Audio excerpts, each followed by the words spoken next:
Oke, Assalamualaikum warahmatullahi wabarakatuh. Selamat sore, saya Fahmi, kami dari tim 24. Eh, Orang mengira karena kami adalah seorang arsitek, maka kami bisa mempromosikan bangunan dengan konsep hijau dimulai dari rumah kami sendiri. Tapi kenyataannya tidak seperti itu. Karena kami selayaknya orang lain dengan kondisi finansial pada usia kami, terpaksa harus memilih rumah yang ada di pasaran melalui bantuan KPR. Dan kami sadar, rumah yang kami pilih itu bukanlah rumah yang dibangun secara ramah lingkungan. Dan kami sudah berusaha untuk membuatnya menjadi ramah lingkungan. Tapi itu butuh waktu dan biaya yang tidak sedikit. Seandainya saja sejak awal kami punya pilihan tersebut untuk bisa memilih rumah yang ramah lingkungan. Maka ide kami ini, kami beri nama CO2 Housing.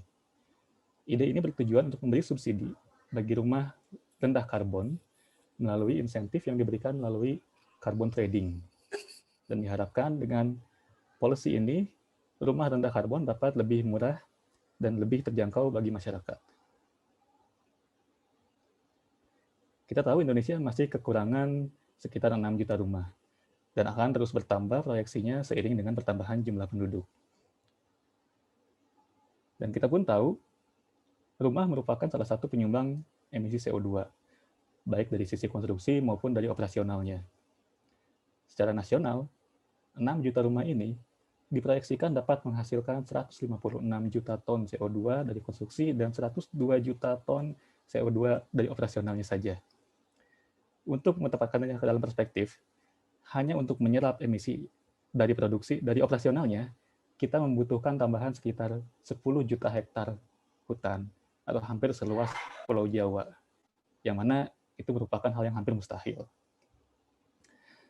Nah, bagaimana jika seandainya dengan kita mengurangi emisi future house ini sebesar sekitar 20%, lalu kita bisa mengkonversi emisi tersebut ke dalam carbon credit yang kita jual ke carbon market secara global, kita bisa memproyeksikan pendapatan sebesar 780 juta US dollar dari konstruksinya dan 612 juta US dollar dari carbon credit operasionalnya untuk memberi insentif terhadap pembangunan 6 juta rumah yang rendah karbon.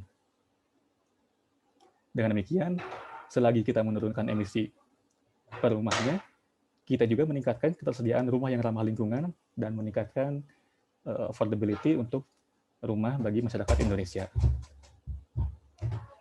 Dan skema carbon trading ini bukan merupakan hal yang baru di dunia.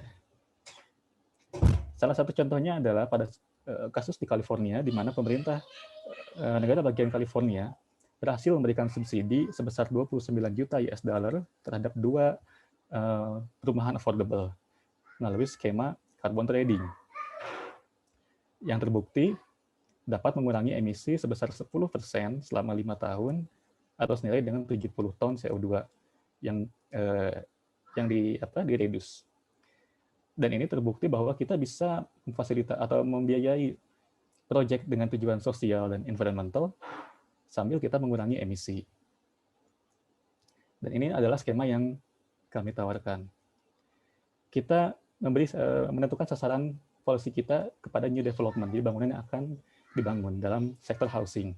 Bisa apartemen, bisa kompleks perumahan, atau perumahan rakyat. Dalam hal ini yang dimiliki atau diselenggarakan oleh pemerintah daerah. Lalu pembangunan baru itu akan melalui sebuah proses assessment dan verifikasi. Nah, disinilah kita membutuhkan assessment tools untuk menentukan seberapa besar emisi yang mereka kurangi. Dan setelah itu mereka akan ditentukan apakah mereka sudah mengurangi emisi yang targetkan atau belum, dan kalau sudah, mereka akan mendapatkan sertifikasi. Sertifikasi ini perlu diakui secara internasional, supaya kita bisa melempar kepada carbon market untuk diakui sebagai carbon credit, yang diharapkan nanti akan menjadi insentif terhadap low carbon housing itu. Nah, pada saat ini, home builders atau developers belum tertarik untuk membangun dengan konsep hijau, karena dirasa kurang memiliki nilai jual di mata masyarakat. Sementara dari pihak pemerintah masih belum memiliki prosedur yang jelas mengenai assessment tools atau mengenai penghitungan carbon credit. Adapun contohnya hanya untuk sektor kehutanan. Sementara building dan konstruksi saat ini belum ada. Karena itulah kita tidak bisa mengoptimalkan potensi dari carbon market ini untuk memberikan insentif yang di luar kantong pemerintah terhadap ketersediaan perumahan, terutama perumahan yang ramah lingkungan. Dan kami sadar untuk mencapai itu merupakan proses yang sangat panjang dan rumit. Karena itu, one step at a time.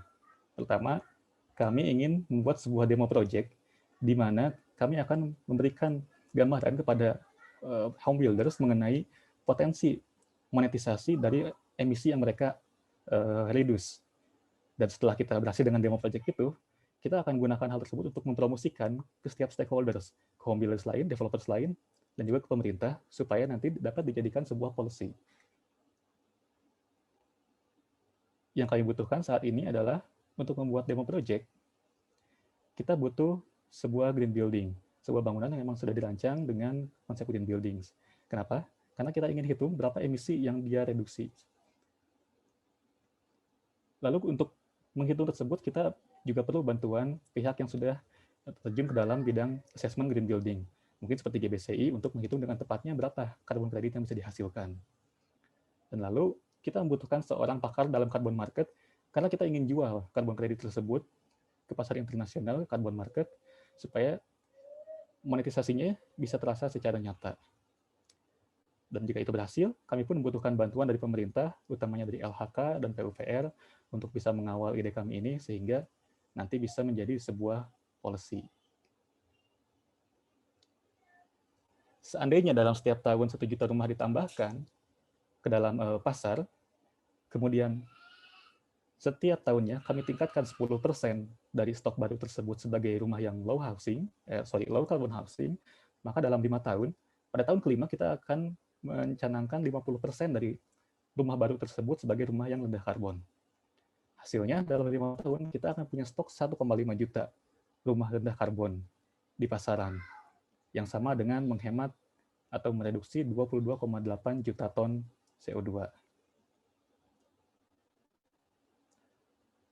Kami adalah tim dari praktisi dan akademisi yang memiliki ketertarikan di bidang property development dan pengembangan kebijakan, dan kami sudah berpengalaman dalam melayas atau menghubungkan antara pemerintah dengan developer. Maka kami berharap bisa memberikan kontribusi terhadap penyediaan perumahan ramah lingkungan yang terjangkau di Indonesia. Terima kasih atas kesempatannya. Assalamualaikum warahmatullahi wabarakatuh.